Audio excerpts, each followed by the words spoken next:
Hey, how's it going, lovely people? Hope you're well and welcome back to another day of the Summer Daily News Show.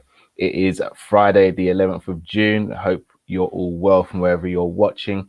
Before we get into it, as obviously I'm going to ask, please like, comment, and subscribe if you're new to the channel.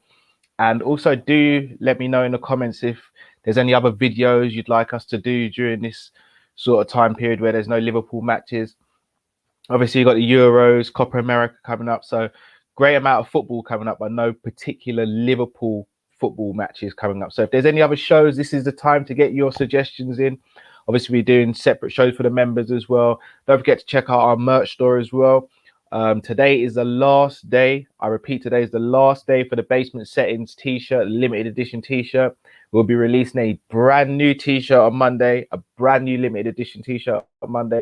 So remember, if you want to catch that Basement Settings t-shirt, today is the last day. So right, let's get into it, people.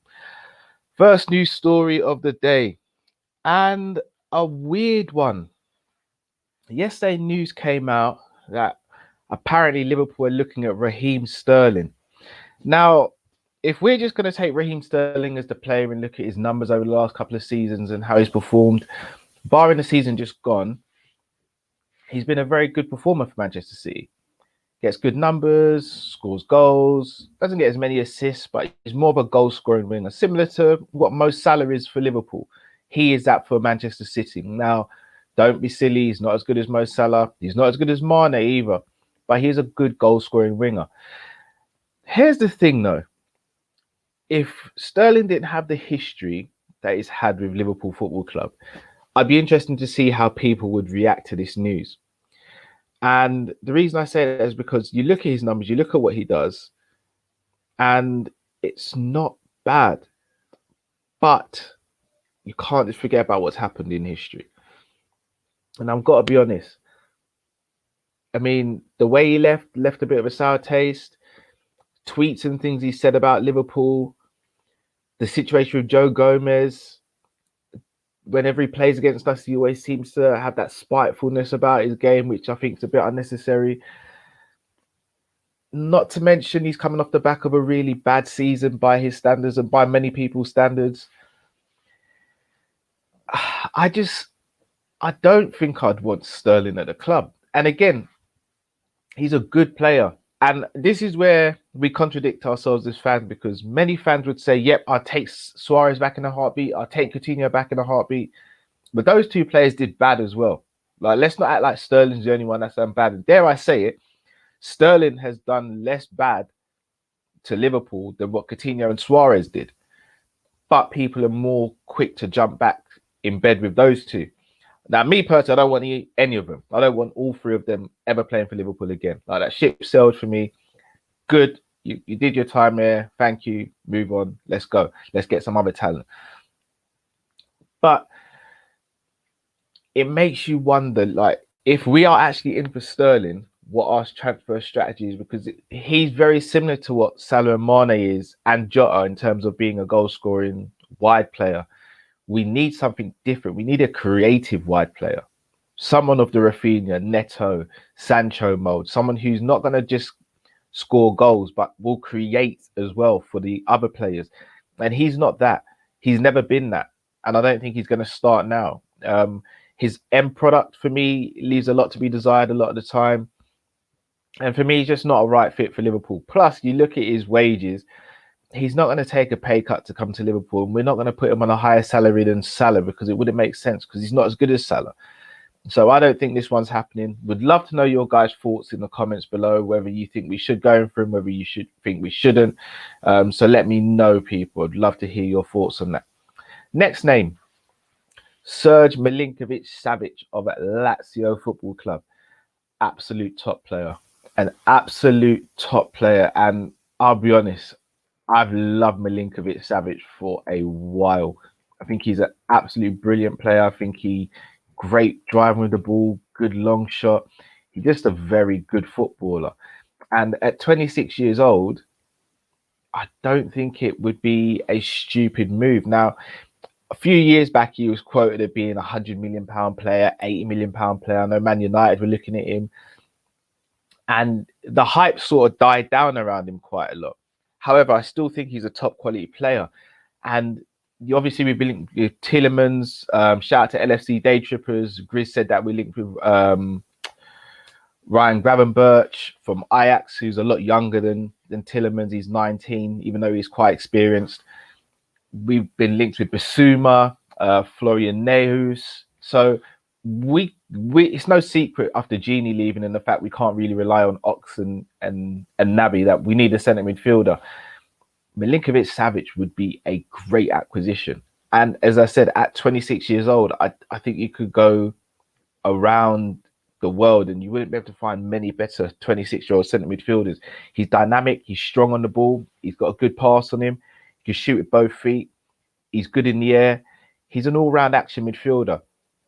However, it was, as always goes, would we be willing to part with the sort of money I think Lazio would want? I think Lazio would want in excess of 50 million, maybe around 40. I don't have much faith in our board sanctioning that sort of move. I'd love him at the club. I think he'd be a great alternative to what we have now. I think he can play in a double pivot. He can play in a 4-3-3 as well. So I'd like to see that move. I'd like to see what happens with that move. If you put on the table Basuma, Neus, Gravenberch, Milinkovic-Savic, he's top two for me out of him and Basuma. I don't think Tielemans is a realistic option. As much as I'd love that to happen, I don't think we'll be in for him because I think he'll be a lot of money. And I don't see us paying that sort of money. But again, love to hear your guys' thoughts on this. Serge Milinkovic-Savic to Liverpool? Maybe. Next is a player that we've spoken about over the last week, Marko Grujic, currently a Liverpool player, just spent another season out on loan away from the club. He spent seasons on loan at Hertha Berlin, Cardiff City and Porto most recently. And it looks as though he's finally going to get his move away from the club, a permanent move. Porto look like they're closing in on the deal. Rumours are the deal's between 12 to 15 million, depending on add-ons, etc. Again, I think he could have been given more of a chance at Liverpool, but it hasn't materialised. This is where the sell to buy model kind of falls a bit funny for me because last season we tried to sell him for 20 mil. We probably would have got closer to 16 or 17 mil had we sold him. A year later, we're probably not going to get that figure. So this is where sell to buy kind of shoots itself in the foot because had we have cut our losses and sold him last summer for, say, let's 16, 17 million, we're not sitting here with another player on the books that we've got to sell at a lower price. And we could have potentially used that 16, 17 mil to add on to buy another player that we would have needed, aka a centre back. So that didn't happen. And that's the frustration with sell to buy. Same with Wilson. Could have sold Wilson maybe last summer for about 15 to 18 million. I don't think we'll get that sort of figure this summer. So, and again, that comes down to Michael Edwards, comes down to the model that we're under. And I think that's where the frailties show.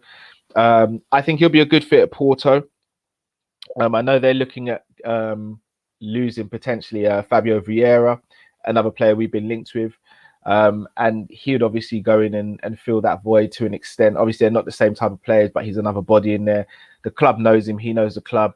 And I think it'll be a good move for him in his career. And I hope he gets a bit of stability now and can go on. Because I think he can have a good career. I think he's a good player and he's a solid footballer. So all the best to Marko Grujic if he does actually move on.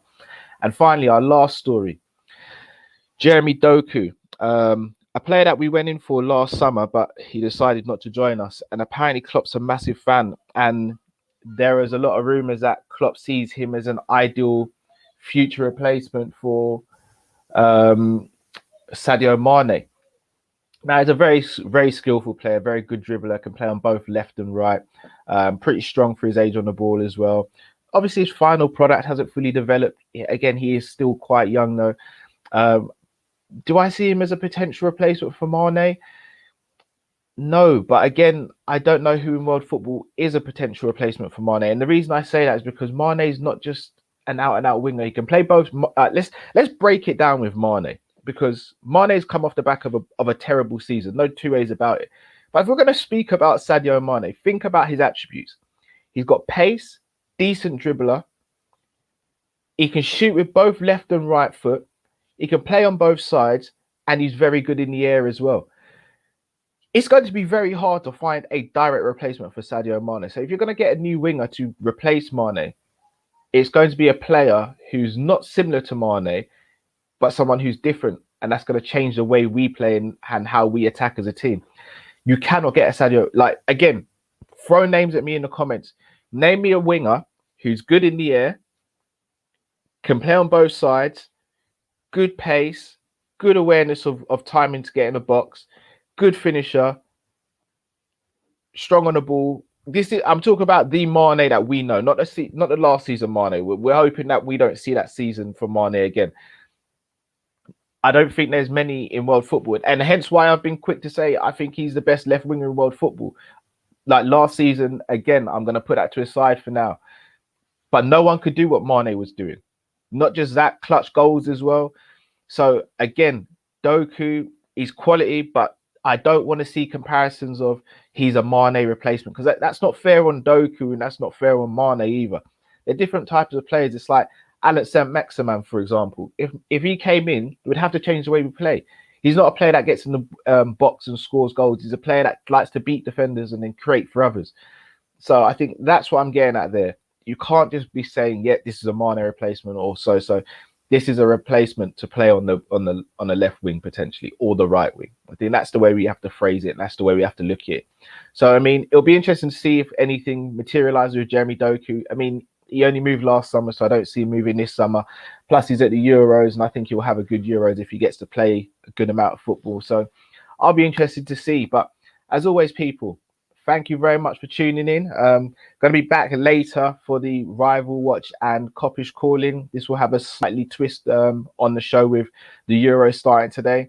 But massive thank you for all the support. Do smash the like button. And until next time, people, stay safe, stay blessed. We are Kop-Ish and we are out, people. Take care.